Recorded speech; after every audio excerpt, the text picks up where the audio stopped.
Happy summer, everybody, and Tony here, and what better way to kick off this year's summer reviews than with a review of Bizet's Carmen, which was live streamed from the Choregies d'Orange in France.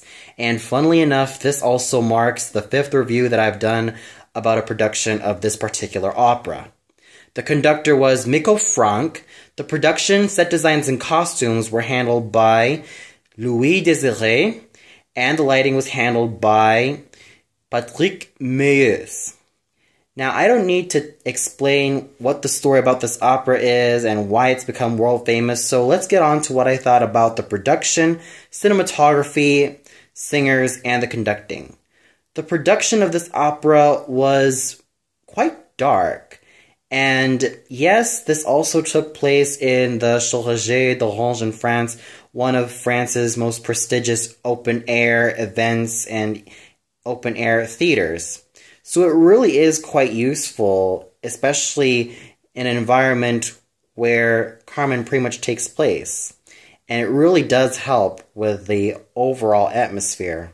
So the set design consisted of a lot of huge cards and a lot of these lances that can be used as bars of a jail and a lot of other things. And it basically shows that this is how Carmen lives through her fates, by looking at the fortunes in the cards, whether she gets a lot of luck or ends up living a life of uncertainty or misfortune. So these are basically the fates telling her of what her life is going to end up being. And the costumes were really colorful and really gorgeous as well. The one thing that really stood out about this production of Carmen was, well, in the card scene, En vain pour éviter, where Carmen sings about her upcoming death, and then everything else goes black and the spotlight is on her, and she has a flashlight to find where on earth is everybody, where on earth is her way, and I thought that was just a brilliant theatrical effect.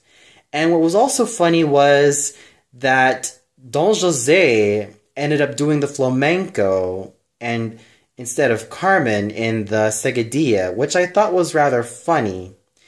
Not to mention in the third act, where it's just mainly just an introduction of the scenery of the mountains, we see Carmen and Don José making love and trying to show their feelings, or trying to really consummate their feelings for each other, and they've been in a stable relationship for some time. So it really does give time to really show what the characters are doing and how the characters are interacting, and I really, really like this concept, though I will say this, I didn't really care about some of Carmen's dresses.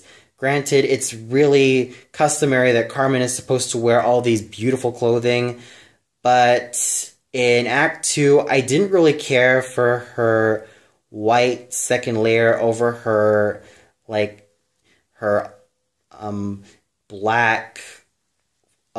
dress. It was a bit tacky, and it didn't really make her look good, but other than that, it was just a little bit of a nitpick. I also didn't care about the color that Escamillo put on Carmen, or what Escamillo put on Carmen in terms of the cape that turned into a dress. I expected it to be more of a ruby red, but those are just nitpicks. So other than that, I still think that the production is very interesting and very creative, almost like an art film, and it really shown of how interesting it was and how vivid and how also dark it can tend to be. And then we get to the cinematography. It was well shot. A lot of focus was put on the singers of how they reacted as well, and they basically used a lot of different shots, and it really melded together very wonderfully. And then we get to the singers. Now, Carmen was sung by the ever-fabulous Kate Aldrich. Now, I have heard this woman in this role several times. I heard her last year in the same role in Zurich. And what more can I say about her Carmen? She was able to bring out all of the beauty, the voluptuousness, the dimension, and not to mention the vivacity and that sort of stubbornness that she has in this role. So she was able to make it a very multidimensional character and a very interesting one at that as well, which is why she's become pretty much the Carmen of choice. And then we have Don José, sung by none other than the wonderful Jonas Kaufmann. As I said before in my review of Jonas Kaufmann Sings Wagner, he's a tenor that is very well known for his baritonal quality of voice and his extremely versatile repertoire. He did start out as a lyric tenor, and then he moved up to the spinto repertoire, and nowadays he's singing a combination of the spinto, dramatic tenor, and some roles in the Helen tenor repertoire. Hearing him as Don José was just a huge thrill for me, especially in his flower aria, La fleur que tu m'avais jetée.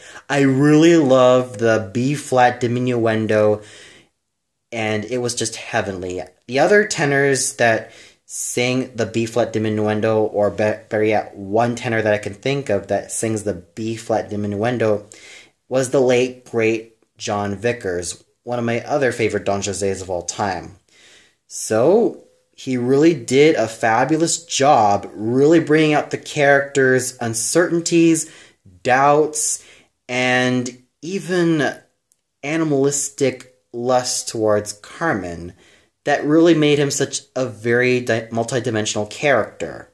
Then we have the Escamillo, sung by Kyle Kettleson, a very fabulous bass baritone who I saw last year as Figaro from Mozart's Le Nozze di Figaro. Just awesome. He had a very plush, rich, round, and vibrant voice, and an equally compelling stage presence. He is just that gorgeous as Escamillo. He really did look the part and sounded the part. He really sang his role with such abandon and with such finesse and with such grace that it was just wonderful to watch. Then we move on to the Micaela, sung by Inva Mula. Now, Inva Mula, I've seen her last year as Netta from I Pagliacci, and I really liked her voice, and I really liked her performance there. And sure, she did have some struggles in terms of some of her notes.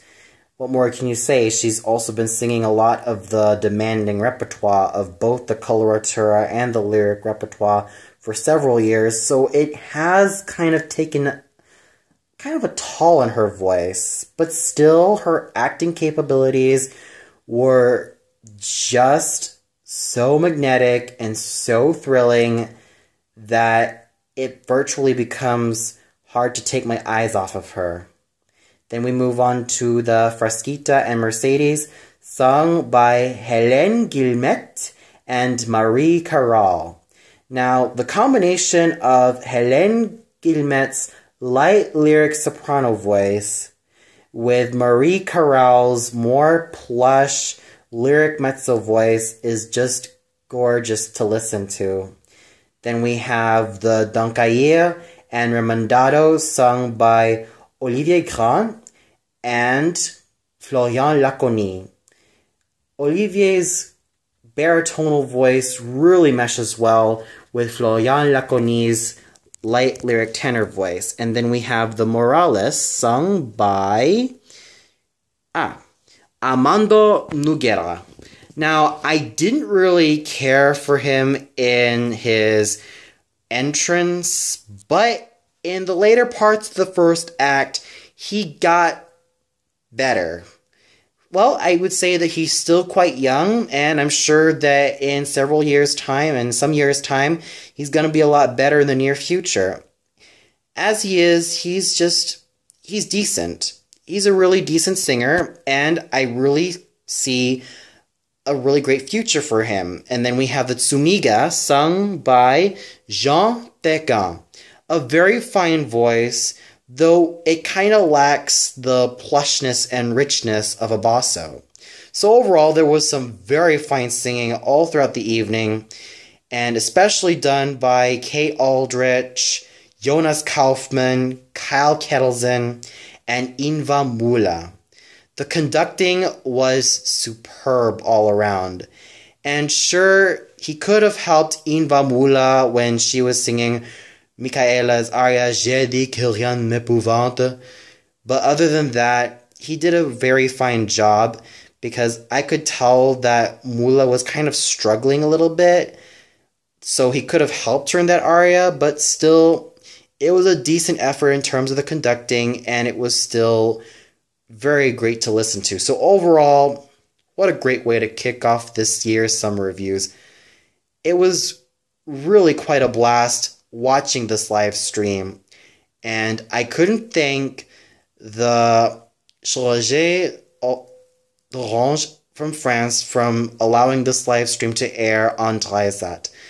It was just a huge pleasure watching this, and I also have to thank Karen Vadi for also inviting me to this live stream. So, Karen, if you're watching this, I really thank you for this awesome opportunity, and I definitely enjoyed it.